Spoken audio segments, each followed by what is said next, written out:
ଆଇନଗତ ପ୍ରତ୍ୟାଖ୍ୟାନ କୌଣସି ଜାତି, ଧର୍ମ ଏବଂ ସମୁଦାୟକୁ ଆକ୍ଷେପ କରିବା, କାହାର ଧାର୍ମିକ ଭାବନା ବିଶ୍ୱାସକୁ ଆଘାତ ଦେବା ଆମର ଉଦ୍ଦେଶ୍ୟ ନୁହେଁ। କିନ୍ତୁ ଆମର ସ୍ପଷ୍ଟ ଉଦ୍ଦେଶ୍ୟ ହେଉଛି ସମାଜର ଅନ୍ଧବିଶ୍ୱାସ, ଖରାପ ପରମ୍ପରା, କପଟତା, କୁପ୍ରଥା, ଭେଦଭାବ, ଅସମାନତା ବିଷୟରେ ମନୁଷ୍ୟର ଚିନ୍ତାଧାରା ଅନୁଯାୟୀ ଲୋକଙ୍କୁ ସଚେତନ କରାଇବା। ଅଜ୍ଞାନତା ହେଉଛି ଅନ୍ଧବିଶ୍ୱାସର ମୂଳ କାରଣ। ତର୍କ ଏବଂ ପ୍ରମାଣ ହେଉଛି ଏମିତି ଏକ ଅସ୍ତ୍ର ଯେଉଁଥିରେ ଅନ୍ଧବିଶ୍ୱାସକୁ ସମୂଳେ ବିନାଶ କରିହେବ।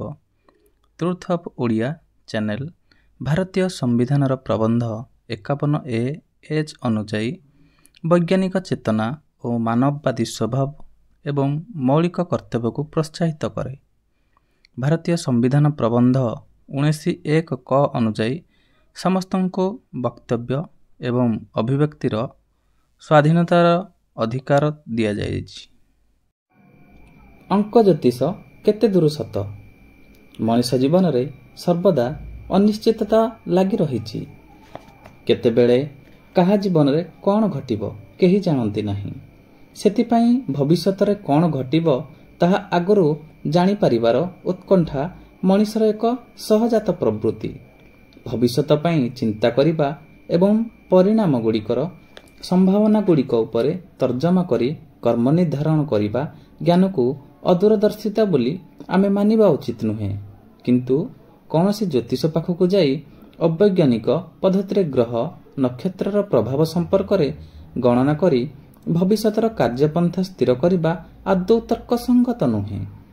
ଭବିଷ୍ୟତରେ କ'ଣ ହେବ ଏହା ଜାଣିବା ପାଇଁ ବ୍ୟସ୍ତ ମନରେ ଇତସ୍ତତଃ ହୋଇ ଦୌଡ଼ୁଥିବା ମଣିଷର ଦୁର୍ବଳତା ଦେଖି ଫାଇଦା ଉଠାଉଥିବା କିଛି ନଷ୍ଟସ୍ୱାର୍ଥ ବ୍ୟକ୍ତି ଆମ ସମାଜରେ ଭରି ରହିଛନ୍ତି। ଅନେକ ବ୍ୟକ୍ତି ବାସ୍ତବିକତା ଉପରେ ବିଚାର ନ କରି ରାସ୍ତା କଡ଼ରେ ବସିଥିବା ତଥାକଥିତ ଜ୍ୟୋତିଷ କିମ୍ବା ମହଙ୍ଗା ହୋଟେଲରେ ରହି ନିଜକୁ ମହାଜ୍ଞାନୀ ଜ୍ୟୋତିର୍ବିଦ ବୋଲି ପ୍ରଚାର କରୁଥିବା ବ୍ୟକ୍ତିଙ୍କ ପାଖକୁ ଯାଇ ନିଜର କଷ୍ଟ ଉପାର୍ଜିତ ଧନ ଦେଇ ସେମାନଙ୍କଠାରୁ କେବଳ ମିଥ୍ୟା ଆଶ୍ୱାସନା ନେଇ ଫେରିଥାନ୍ତି। ଅନେକ ଲୋକ ପ୍ରତିଦିନ ଖବରକାଗଜ ପଢ଼ନ୍ତି କେବଳ ରାଶିଫଳ ଜାଣିବା ପାଇଁ। ଟିଭିରେ ସକାଳୁ ସକାଳୁ କୌଣସି ଜ୍ୟୋତିଷଙ୍କର ରାଶିଫଳ ଶୁଣିବାକୁ ଚାହିଁ ବସନ୍ତି। ସମଗ୍ର ମାନବ ଜାତିକୁ ମାତ୍ର 12 ଗୋଟି ରାଶିରେ ବାଣ୍ଟି ଦେଇ ଯେଉଁ ରାଶିଫଳ ପଢ଼ନ୍ତି ବା ଶୁଣନ୍ତି, ଅଧିକାଂଶ ଭୟାଳୁ ମଣିଷ ସେଇଆକୁ ବିଶ୍ୱାସ ମଧ୍ୟ କରନ୍ତି। ସେମାନେ କେବେ ନିଜର ବୁଦ୍ଧି ପ୍ରୟୋଗ କରି ପ୍ରଶ୍ନ କରନ୍ତି ନାହିଁ ଯେ ଆଜି ମୋର ଯାହା ଘଟିବ ମୋର ରାଶି ଥିବା ଅନ୍ୟ ସବୁ ଲୋକମାନଙ୍କର ମଧ୍ୟ କ'ଣ ତାହା ହିଁ ଘଟିବ? କାକତାଳୀୟ ନ୍ୟାୟରେ ଯଦି ସେ ଦିନ ରାଶିଫଳ ଅନୁସାରେ କିଛି ସତ ହୋଇଗଲା ତାହେଲେ ତାଙ୍କର ଜ୍ୟୋତିଷ ବିଦ୍ୟା ଉପରେ ଆହୁରି ବେଶ ବିଶ୍ୱାସ ବଢ଼ିଯାଏ। ଅନ୍ୟ ଦିନ ମାନଙ୍କରେ ମଧ୍ୟ ରାଶିଫଳ ଅନୁସାରେ ତାଙ୍କୁ କାହିଁକି ଫଳ ମିଳିନାଲି ସେମାନେ ଚିନ୍ତା କରିବାକୁ ଚାହାନ୍ତି ନାହିଁ। ଆଜି ପର୍ଯ୍ୟନ୍ତ ଏମିତି କୌଣସି ବିଦ୍ୟା ବା ବିଜ୍ଞାନର ସନ୍ଧାନ ମିଳିନାହିଁ ଯାହାଦ୍ୱାରା ମଣିଷର ଆସନ୍ତା ମୁହୂର୍ତ୍ତର ଅବସ୍ଥା କ'ଣ ହେବ ତାହା ଠିକ୍ ଭାବେ ଜାଣିହେବ। ଯଦି ଏହା ସମ୍ଭବ ହୋଇପାରିଥାନ୍ତା ଦୁନିଆର ଇତିହାସର ସ୍ୱରୂପ ଅନ୍ୟ କିଛି ହୋଇଥାନ୍ତା। ସେତେବେଳେ ଯଦି ହିଟଲର ଜାଣିପାରିଥାନ୍ତା ଯେ ଯୁଦ୍ଧ ଶେଷରେ ଜର୍ମାନୀ ହାରିଯିବ ତେବେ ସେ ପୋଲାଣ୍ଡ ଉପରେ ଆକ୍ରମଣ କରିବାର ଆତ୍ମଘାତୀ ପଦକ୍ଷେପ ନେଇନଥାନ୍ତା। ଭବିଷ୍ୟତକୁ ଜାଣିବା ଅସମ୍ଭବ ଏକଥା ନିଃସନ୍ଦେହରେ କୁହାଯାଇପାରିବ, କାରଣ କୌଣସି କର୍ମବିଧି ନିର୍ଦ୍ଧାରିତ ନୁହେଁ। ମଣିଷ ହିଁ ନିଜର ବୁଦ୍ଧି ଅନୁସାରେ କର୍ମ ନିର୍ଦ୍ଧାରଣ କରିଥାଏ, ଯାହାର ସଫଳତା ଉପରେ ସନ୍ଦେହର ପ୍ରଶ୍ନଚିହ୍ନ ମଧ୍ୟ ଥାଏ। ବିଧି ନିର୍ଦ୍ଧାରିତ ଅର୍ଥ ନିଶ୍ଚିତ, ସେଥିରେ ସନ୍ଦେହ ନଥାଏ। ଯଦି କେହି ବିଧି ନିର୍ଦ୍ଧାରିତ କର୍ମଫଳଟି ବିଫଳ ହେବା କଥା ଆଗରୁ କହିଦେବ ତେବେ ସେହି କାମ କିଏ କରିବାକୁ ଯିବ କାହିଁକି? ନିଜର ସମୟ ଓ ଶକ୍ତି ନଷ୍ଟ କରିବ କାହିଁକି? ତଥାପି ବିଡ଼ମ୍ବନା ହେଉଛି ଯେ ଅନେକ ଲୋକ ବିଶ୍ୱାସ କରନ୍ତି ଆମ ଭାଗ୍ୟରେ ଯାହା ହେବାର ଅଛି ତାହା ଆମର ହାତରେଖାରେ ଲେଖା ହୋଇଛି।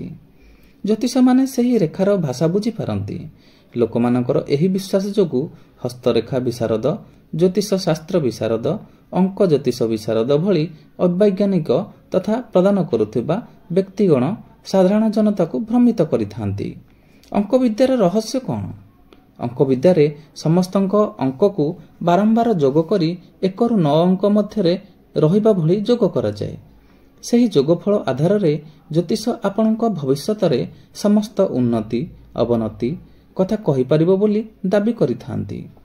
ନ୍ୟୁମାରୋଲୋଜି ଭାରତ ପାଇଁ ନୂଆ ପଦ୍ଧତି, କିନ୍ତୁ କେତେକ ପଣ୍ଡିତମାନେ ଏହାସବୁ ପ୍ରାଚୀନ ଶାସ୍ତ୍ର ବୋଲି ଦାବି କରୁଛନ୍ତି। ଅଙ୍କ ଜ୍ୟୋତିଷର ଆଧାର ସିଦ୍ଧାନ୍ତ ବିଷୟରେ ପ୍ରଚଳିତ ମାନ୍ୟତା ହୋଇଛି ଯେ ମନୁଷ୍ୟର ଜୀବନ ଅଙ୍କମାନ ଚକ୍ରରେ ସର୍ବଦା ଘୁରୁଥାଏ।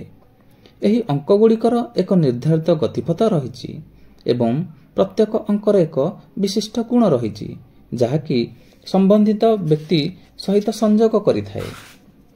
ଉପରୋକ୍ତ ସିଦ୍ଧାନ୍ତକୁ ପ୍ରମାଣିତ କରିବା ପାଇଁ ଯେଉଁ ଉଦାହରଣ ସବୁ ଦିଆଯାଏ, ସେଥିରେ ତାରିଖ ଓ ବର୍ଷର ସଂଖ୍ୟାଗୁଡ଼ିକ ବିଚିତ୍ର ଭାବେ ଯୋଗ ବିଯୋଗ କରି ଅଭୀଷ୍ଟ ଅଙ୍କ ବାହାର କରାଯାଇଥାଏ।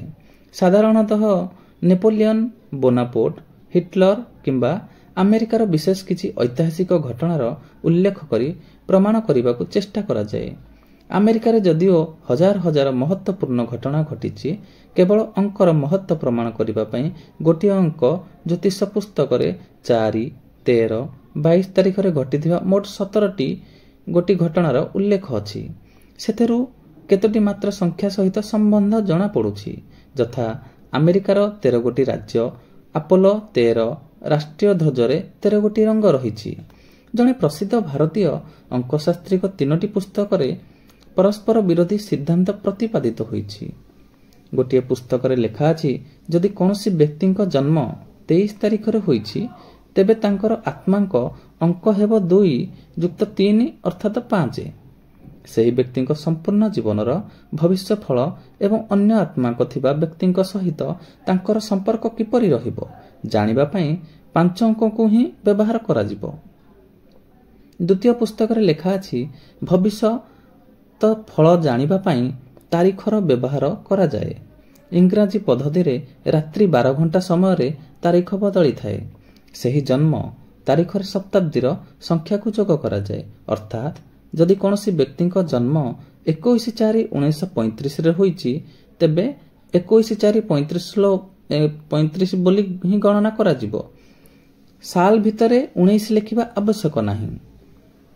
ଲେଖକ ଏହି ପୁସ୍ତକରେ ଶତାବ୍ଦୀର ସମସ୍ତ ଅଙ୍କକୁ ଯୋଗ କରିବା ଅନାବଶ୍ୟକ ବୋଲି କହିଛନ୍ତି।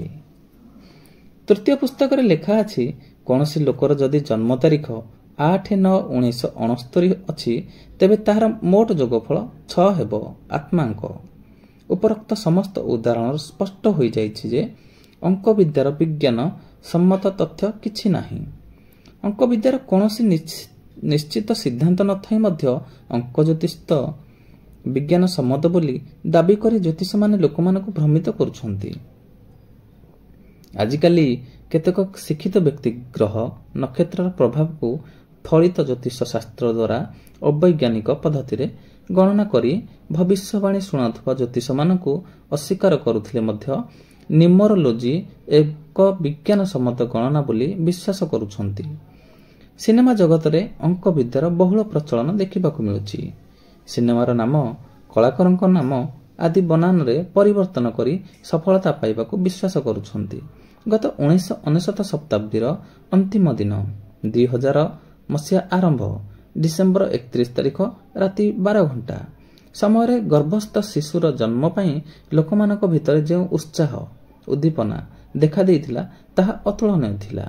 ସେହିଭଳି 11/11/21 ମାନେ 11/11/2011 ମସିହା ତାରିଖ ଦିନ ଗର୍ଭସ୍ଥ ଶିଶୁକୁ ଜନ୍ମ ଦେବା ପାଇଁ ଦେଶର ପ୍ରାୟ ସମସ୍ତ ଡାକ୍ତରଖାନାରେ ଲମ୍ବା ତାଲିକା ଥିଲା। ସ୍ୱାଭାବିକ ଜନ୍ମ ସମୟ ପୂର୍ବରୁ ଅପରେସନ କରି ଶିଶୁମାନଙ୍କୁ ମା'ର ଗର୍ଭରୁ ବାହାର କରି ଆଣିବାକୁ ସେମାନେ ଶୁଭ ବେଳରେ ଜନ୍ମ ବୋଲି କହୁଛନ୍ତି। ଅଙ୍କ ବିଦ୍ୟା ଉପରେ ବିଶ୍ୱାସ କରି ମଣିଷ ପ୍ରକୃତି ବିରୋଧୀ କାମ କାହିଁକି କରୁଛି? ଏହା କ'ଣ ସତରେ ବୁଦ୍ଧିମାନର କାମ?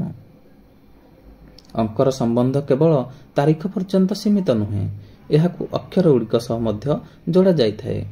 ଅଙ୍କ ଓ ଅକ୍ଷର ମଧ୍ୟରେ ସମ୍ବନ୍ଧ ଯୋଡ଼ିବା ପାଇଁ ପ୍ରତ୍ୟେକ ଶବ୍ଦ ଭିତରେ ରହୁଥିବା ଅକ୍ଷରଗୁଡ଼ିକୁ ଗଣନା କ୍ରମେ ଯୋଗାଇ କରାଯାଇଥାଏ। ଯଥା ଜଣେ ବ୍ୟକ୍ତିଙ୍କ ନାମ ଚନ୍ଦ୍ରକାନ୍ତ, ତାଙ୍କର ନାମାଙ୍କ ଜାଣିବା ପାଇଁ ତାଙ୍କ ନାମରେ ଥିବା ପ୍ରତ୍ୟେକଟି ଅକ୍ଷରଗୁଡ଼ିକର ଅଙ୍କ ଯୋଗ କରାଯିବ। କେବଳ ଇଂରାଜୀ ଅକ୍ଷରଗୁଡ଼ିକ A ରୁ Z ପାଇଁ ଅଙ୍କ ନିର୍ଦ୍ଧାରିତ ହୋଇଛି। ଇଂଲଣ୍ଡର ହସ୍ତରେଖା ବିଶାରଦ କିରୋ ହିଁ ଅକ୍ଷର ପାଇଁ ହିଁ ଅଙ୍କ ନିର୍ଦ୍ଧାରିତ କରିଥିବା କଥା ଶୁଣିବାକୁ ମିଳେ। ଜନତାଙ୍କୁ ଏଭଳି ଧୋକା ଦେଉଥିବା ଅପରାଧରେ ସେ ଅବଶ୍ୟ ଜେଲ ଦଣ୍ଡ ଭୋଗିଥିଲେ। ଅକ୍ଷରଗୁଡ଼ିକର ଅଙ୍କ ନିର୍ଦ୍ଧାରିତ ପଦ୍ଧତି ମଧ୍ୟ ପରସ୍ପର ବିରୋଧୀ ମତ ପ୍ରକାଶ କରୁଛି। ଜଣେ ବ୍ରିଟିଶ ଅଙ୍କ ଜ୍ୟୋତିଷ ଇଂରାଜୀ ଅକ୍ଷର ସିକୁ 2 ନମ୍ବର କରୁଥିବା ବେଳେ ଅନ୍ୟ ଜଣେ ଏହାକୁ 3 ନମ୍ବର ବୋଲି କହିଛନ୍ତି। ଜଣେ ଏଚ୍କୁ 5 ନମ୍ବର ବୋଲି କହିଛନ୍ତି। ଇଂରାଜୀ ବର୍ଣ୍ଣ ଅନୁସାରେ ଏହା 8 ହେବା ଉଚିତ। ଏହାପରି ଆହୁରି କିଛି ଭିନ୍ନତା ମଧ୍ୟ ଥାଇପାରେ। ଖବରକାଗଜଗୁଡ଼ିକରେ ବିଜ୍ଞାପନ ପ୍ରକାଶିତ ହୁଏ। ଆପଣଙ୍କର ସମସ୍ୟାର ସମାଧାନ ପାଇଁ ପ୍ରଶ୍ନ ସହିତ ନିଜର ନାଁ ଏବଂ ଆପଣଙ୍କର ପସନ୍ଦର ଗୋଟିଏ ଫୁଲର ନାମ ଲେଖି ଆମ ପାଖକୁ ପଠାଇ ଦିଅନ୍ତୁ। ଆପଣଙ୍କ ସମସ୍ୟାର ଅସଲ ସମାଧାନ ଆମଠାରୁ ହାସଲ କରନ୍ତୁ। ପୂର୍ବରୁ ଜ୍ୟୋତିଷମାନେ କୋଷ୍ଠୀ ଗଣନା କରିବା ପାଇଁ ବ୍ୟକ୍ତିର ଜନ୍ମ ତାରିଖ ଓ ସମୟ ଏବଂ ସ୍ଥାନ ଆଦି ଜାଣିବାକୁ ଚାହୁଁଥିଲେ। ବର୍ତ୍ତମାନ ହାଇଟେକ୍ ଯୁଗର ଜ୍ୟୋତିଷମାନେ ଆଉ କାଗଜ ପେନ୍ସିଲରେ ଗଣନା କରୁନାହାନ୍ତି, ସିଧା କମ୍ପ୍ୟୁଟର କିମ୍ବା ଲ୍ୟାପଟପ୍ରେ ଗଣନା କରୁଛନ୍ତି। ତେଣୁ ତାଙ୍କୁ କେବଳ ଆପଣଙ୍କ ନାମ ଓ ଫୁଲର ନାମ ମିଳିଗଲେ ସବୁ ଠିକେ ଠିକେ ବତେଇ ଦେବେ। ଆଜିକାଲି ହାଇଟେକ୍ ଜ୍ୟୋତିଷମାନଙ୍କର ଚାହିଦା ବେଶୀ। ଏମାନଙ୍କ ଗ୍ରାହକ ସଂଖ୍ୟା ମଧ୍ୟ ବହୁତ ଅଧିକା। ଲୋକେ ଭାବୁଛନ୍ତି ଯେଉଁମାନେ କାଗଜରେ ହିସାବ କରୁଛନ୍ତି ସେମାନେ ଭୁଲ ବି କରିପାରନ୍ତି, କିନ୍ତୁ କମ୍ପ୍ୟୁଟର ହିସାବ କେବେ ଭୁଲ ହେବ ନାହିଁ। ମଜା କଥା ହେଉଛି ନିଜେ କମ୍ପ୍ୟୁଟର ଇଞ୍ଜିନିୟର ହୋଇ ମଧ୍ୟ ଜାଣିପାରୁନାହାନ୍ତି ଯେ କମ୍ପ୍ୟୁଟରରେ ମଣିଷ ଯାହା ଷ୍ଟୋର କରିବ ତାହା ହିଁ ଦେଖାଇବ। ଭୁଲ ତଥ୍ୟ ଷ୍ଟୋର କରିଥିଲେ ଭୁଲ ଉତ୍ତର ବାହାରିବ। ସମସ୍ୟାର ସମାଧାନ ଆଶାରେ ପ୍ରଶ୍ନ କରିଥିବା ବ୍ୟକ୍ତିଙ୍କୁ ଜ୍ୟୋତିଷ କୌଣସି ଫୁଲର ନାମ କହିବାକୁ କହନ୍ତି। ଭାରତୀୟ ଜ୍ୟୋତିଷ ଫୁଲର ନାମର ଅକ୍ଷରଗୁଡ଼ିକୁ ଅଙ୍କ ହିସାବରେ ଯୋଗ କରନ୍ତି। ଯଦି କେହି ପ୍ରଶ୍ନ କରନ୍ତି ମୁଁ ମୋର ପ୍ରେମିକା ସହିତ ବିବାହ କରିପାରିବି କି ନାହିଁ ଏବଂ ଫୁଲର ନାମ ଗୋଲାପ କହିଥାନ୍ତି, ତେବେ ଅଙ୍କ ଜ୍ୟୋତିଷ ଗୋଲାପର ବନାନକୁ କେରଳୀୟ ମତ ଅନୁସାରେ, କେରଳୀୟ ମତ ଏକ ଲମ୍ବା ବିଷୟ, ଏଠାରେ ଲେଖିବା ସମ୍ଭବ ନୁହେଁ, ହିସାବ କରି 96 ବୋଲି କହିବେ। ସେଥିରେ 45 ଯୋଗ କରି ଯୋଗଫଳକୁ 3ରେ ଭାଗ କରି ଫଳ 47 ହେଲା ବୋଲି କହିବେ। ତାପରେ ସେ କହିବେ ଯେତେ ଚେଷ୍ଟା କଲେ ମଧ୍ୟ ତୁମ ପ୍ରେମିକା ସହିତ ବିବାହ କରିପାରିବ ନାହିଁ। ଅନ୍ୟ ଜଣେ ଯଦି ପ୍ରଶ୍ନ କରିବ ମୁଁ ମୋର ପ୍ରେମିକଠାରୁ ଦୂରେଇ ଯିବାକୁ ଚାହୁଁଛି, ପାରିବି କି ନାହିଁ, ଏବଂ ସେ ମଧ୍ୟ ଫୁଲର ନାମ ଗୋଲାପ କହିଛି, ଜ୍ୟୋତିଷ ପୂର୍ବ ଭଳି ଗଣନା କରିସାରି ଉତ୍ତର ଦେବେ ଯେହେତୁ ତୁମର ପ୍ରେମ ବ୍ୟାପାର ବହୁତ ଆଗେଇ ଯାଇଛି ତେଣୁ ତାକୁ ତ୍ୟାଗ କରିବା ସମ୍ଭବ ନୁହେଁ। ଉପରୋକ୍ତ 2 ଜଣଙ୍କ ପ୍ରଶ୍ନ ଓ ଉତ୍ତରକୁ ସୂକ୍ଷ୍ମ ଚିତ୍ତରେ ବିଚାର କଲେ ସହଜରେ ଜଣାପଡ଼ୁଛି। ପ୍ରଥମ ବ୍ୟକ୍ତିଙ୍କର ତାଙ୍କ ପ୍ରେମିକ ସହିତ ଥିବା ସମ୍ପର୍କରେ ଗଭୀରତା ନାହିଁ, ତେଣୁ ତାଙ୍କର ବିବାହ ପାଇଁ ସନ୍ଦେହ ସୃଷ୍ଟି ହୋଇଛି। ଦ୍ୱିତୀୟ ବ୍ୟକ୍ତିଙ୍କ ପ୍ରେମିକା ସହିତ ତାଙ୍କର ସମ୍ପର୍କ ହୁଏତ ସୀମା ପାର କରିଯାଇଛି, ତେଣୁ ସହଜରେ ତାକେ ତ୍ୟାଗ କରିହେବ ନାହିଁ। ଅଙ୍କ ଜ୍ୟୋତିଷ ଏକା ଭଳି ଗଣନା କରି 2 ଜଣଙ୍କୁ 2 ପ୍ରକାରର ସମାଧାନ ଦେଇଥାନ୍ତି। ଅଙ୍କ ବିଦ୍ୟାର ରହସ୍ୟ ସେ ହିଁ ଜାଣନ୍ତି। 1ରୁ 9 ପର୍ଯ୍ୟନ୍ତ ଅଙ୍କ ଉପରେ ଆଧାରିତ ବ୍ୟକ୍ତିଙ୍କ ସ୍ୱଭାବକୁ କେବଳ 9 ଭାଗରେ ବାଣ୍ଟି ବିଚାର କରିବା କାରଣଟି ନିହାତି ଅସଙ୍ଗତ। ପ୍ରତ୍ୟେକ ବ୍ୟକ୍ତିର ସ୍ୱଭାବ, ବିଚାର ଏବଂ ରୁଚି ଅନ୍ୟ ବ୍ୟକ୍ତିଙ୍କ ଠାରୁ ଅଲଗା ହୋଇଥାଏ। ସେହିଭଳି ପ୍ରତ୍ୟେକ ବ୍ୟକ୍ତିଙ୍କ ହାତରେଖା ମଧ୍ୟ ସମାନ ନଥାଏ। ହସ୍ତରେଖାଗୁଡ଼ିକ ମଣିଷର ବୟସ ଅନୁସାରେ ସାମାନ୍ୟ ପରିବର୍ତ୍ତିତ ହୋଇଥାଏ। ତେଣୁ ହସ୍ତରେଖାକୁ ଦେଖି ସଠିକ୍ ଭାବେ କେହି ଭବିଷ୍ୟବାଣୀ କରିପାରିବା ସମ୍ଭବ ନୁହେଁ।